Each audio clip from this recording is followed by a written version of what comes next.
विकास जी आपके पास आएंगे, आपसे समझना चाहेंगे कि मल्टीनेशनल ब्रांड्स के office transaction grade A office में ही होते हैं ज्यादातर। हमने देखा कई रिपोर्ट्स के मुताबिक रीट्स की ग्रोथ को जीसीसी से जबरदस्त सपोर्ट मिलता है। इस तर्क को कैसे देखते हैं आप? नमस्कार दीपक जी। नमस्ते sir. Thank you for inviting me in the show. जो आपने बोला, जो ग्लोबल कैपेबिलिटी सेंटर है वो ग्रेड ए ऑफिस की तरफ ही देखते हैं। तो उसके दो तीन रीज़न है। पहला रीज़न तो ये है, ग्रेड ए ऑफिस जब हम बोलते हैं, ये सिर्फ ऑफिस इंफ्रास्ट्रक्चर एक पीस है। उसकी सराउंडिंग्स, उसके आसपास जो इकोसिस्टम है वो एक बहुत बड़ा रीज़न होता है जिसके बेसिस पे हम ये डिसीजन लेते हैं। और इनके GCC generally grade A office और ऐसे इंफ्रास्ट्रक्चर की तरफ क्यों जाते हैं? क्योंकि ऐसी जगह पे टैलेंट अट्रैक्शन हमारे लिए बहुत आसान हो जाता है। बट ये टैलेंट अट्रैक्शन के पॉइंट ऑफ व्यू से भी एक बहुत बड़ा साधन रहता है, बिकॉज जब हम यंग जनरेशन, यंग टैलेंट को अट्रैक्ट करना चाहते हैं तो वो एक अच्छा वर्क स्पेस चाहते हैं जो ग्लोबल स्टैंडर्ड्स पे होता है। जब आपको कॉम्पिटिटिव एनवायरनमेंट देते हैं, ग्लोबल स्टैंडर्ड का वर्क स्पेस देते हैं, तो आप ग्लोबल लेवल का कॉम्पिटिटिव टैलेंट को अट्रैक्ट कर पाते हैं। तो इन सब रीजंस को मद्देनजर रखते हुए जीसीसी जनरली एक अच्छा ऑफिस एनवायरनमेंट चाहते हैं। और वो एक बहुत बड़ा पुश है कमर्शियल रियल एस्टेट के लिए इंडिया में अगले एटलीस्ट 5 से 7 साल के लिए। विकास जी, आंकड़ों के मुताबिक देश में 2024 के अंत तक करीब 1700 जीसीसी सक्रिय थे। अनुमान है कि साल के अंत तक यानी 2025 के अंत तक ये आंकड़ा 1900 होगा। आपका नजरिया क्या कहता है?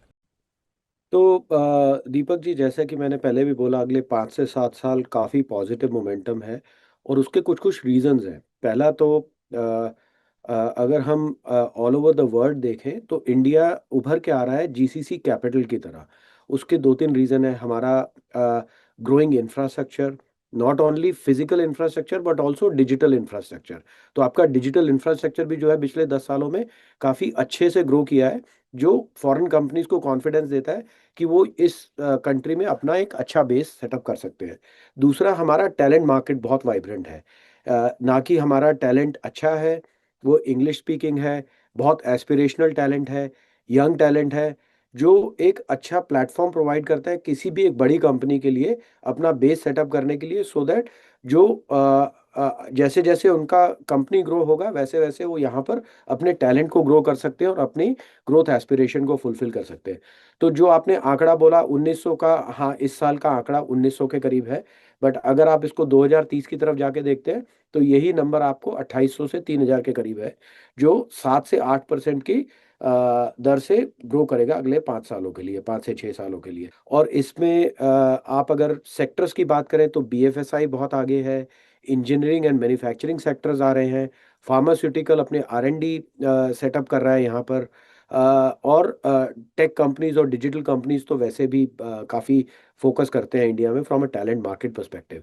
तो ऑल इन ऑल ये सब आंकड़े दर्शाते हैं कि जो आपका कमर्शियल रियल एस्टेट का कंजम्पशन और यूटिलाइजेशन रहेगा, जीसीसीज एक बहुत बड़ा ड्राइवर होगा उसके पीछे अगले 5-7 सालों में। विकास जी, जीसीसीज के लिए भारत में अनुकूल माहौल बना हुआ है। क्या फैक्ट्स और फैक्टर हैं जिससे जीसीसीज को बुनियादी कॉन्फिडेंस मिल रहा है? और एक और अहम बात कि सब कुछ पॉजिटिव ही है या फिर कुछ चुनौतियां भी देख रहे हैं आप? पॉजिटिव्स ज़्यादा हैं, बट जब जहाँ पॉजिटिव होते हैं वहाँ चुनौतियाँ भी होती हैं। और आई थिंक जैसा प्रीति जी ने भी टच किया, गवर्नमेंट का फोकस है जीसीसीज पे, तो मेरे को कॉन्फिडेंस है कि हम इन चुनौतियों को डील कर पाएंगे।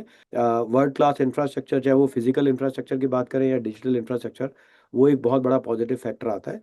तीसरा जो बहुत बड़ा पॉजिटिव फैक्टर आता है वो आता है हमारा कॉस्ट कॉम्पिटिटिवनेस।